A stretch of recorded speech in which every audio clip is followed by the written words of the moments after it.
Good morning, all.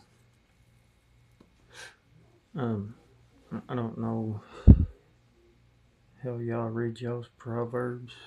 This is how I read mine. Um, I'll go to Proverbs, what day it is, and what time it is. See, it's almost 6 now. But I was reading, I just want to show you. I was reading right here on 5. I mean, Proverbs, Proverbs 11. 11, 5. That's how I read mine. The righteousness of the blameless will direct his way, but the wicked will fall by his own wickedness. The righteousness of the upright will rescue them, but transgressors will be caught in their own greed. Greed brings people into bondage of sin. We see that a lot today.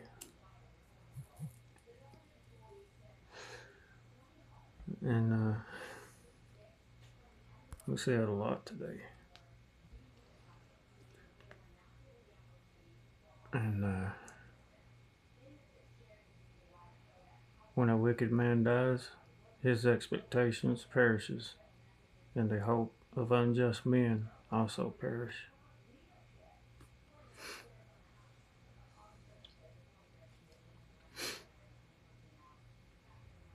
Though there may be riches, fame, and pleasure in a wicked life, it is a vain, empty life, which comes to nothing.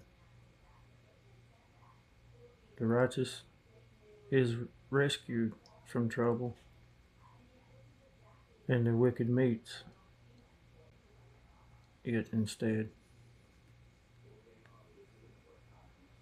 An example of this is found in Esther 5:14-17. Let's go ahead and go to Esther. And Zeresh his wife and all his friends said to him, have a gallows made 50 cubits high, and tomorrow ask the king that Mordecai may be hanged on it.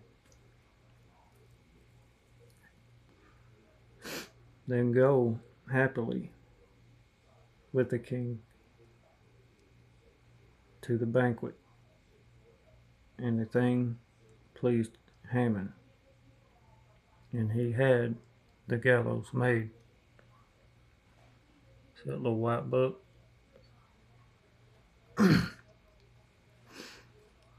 The thing pleased Haman.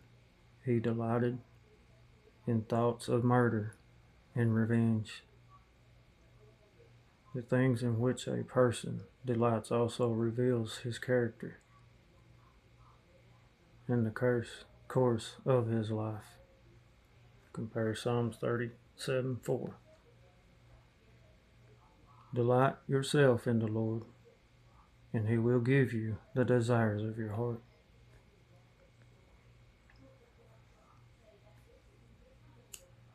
And listen, those who delight in the Lord, in Yahweh, should say, will receive the desires of his heart, because the desires of their hearts will be in accordance with his will. They will want what he wants them to have. Many there are who delight in the things of the world, and the flesh, and them murmur against God because he does not answer their selfish or carnal prayers. See what I'm saying now? We'll go some. You have given him his heart's desire, and have not withheld the request of his lips. Selah.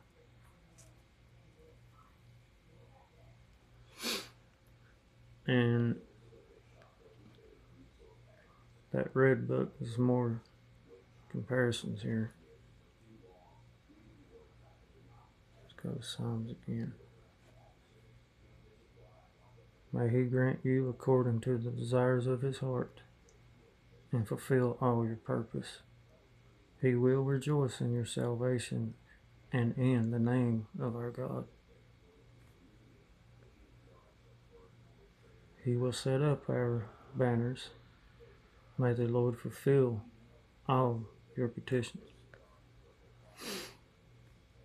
I just thought I'd read some of that to you.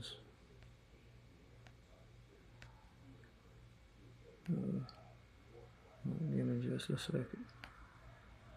Yeah. Okay. A hypocrite with his mouth destroys his neighbor.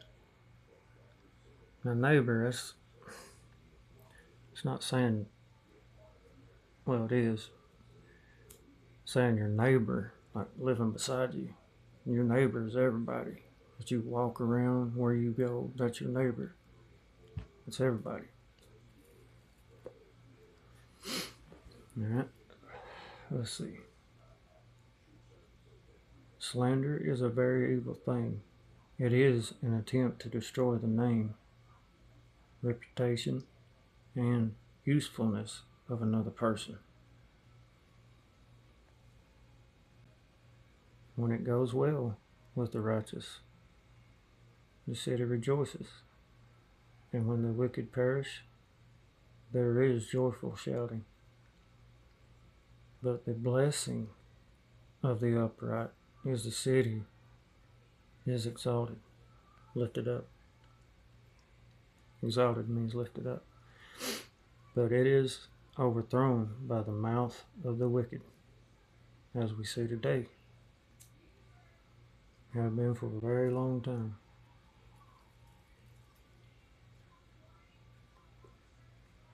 He who lacks wisdom despises his neighbor, but a man of understanding keeps silent.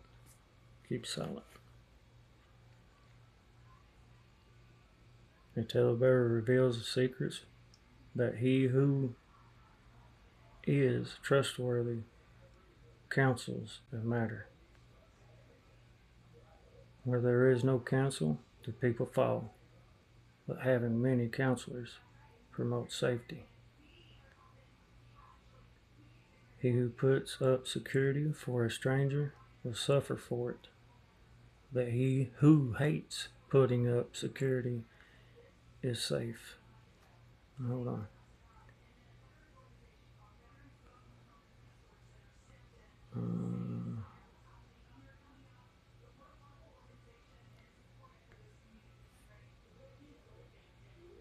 My son, if you act as security for your friend, you have struck your hand and pledge with that of a stranger. You are ensnared by the words of your mouth. You are captured by the words of your mouth. Do this now, my son, and rescue yourself when you have come into your friend's hands. Go humble yourself and plead with your friend. Do not give sleep to your eyes or slumber to your eyelids. Rescue yourself like a roe from the hand of the hunter, and like a bird from the hand of the fowler. This refers to taking the responsibility of paying someone else's debt